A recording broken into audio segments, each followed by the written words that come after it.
ধন্যবাদ দাদা। আচ্ছা দাদা, শুনলাম নাকি 5 মিনিটে টাকা ডবল। হ্যাঁ ঠিকই ধরেছেন, দেখুন লেখাও আছে আমাদের এখানে। কত টাকা ডবল করবেন? 10,000 টাকা করবো। 10,000 টাকা? 10,000 টাকা ডবল করার আগে একটা কথা বলে দিই আপনাকে, এটা কিন্তু সম্পূর্ণ ভাগ্যের উপর, ঠিক আছে? আপনার ভাগ্য যদি খারাপ থাকে আপনি কিন্তু। আমার প্রচুর ভাগ্য, আপনাকে অত চাপ নিতে হবে না, আপনি লাগান। ঠিক আছে, দেন টাকাটা দেন।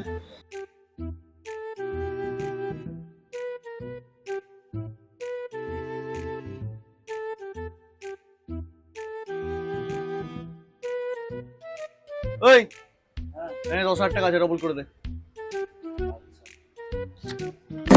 10,000 থাকলো। হ্যাঁ আচ্ছা তাই হলো।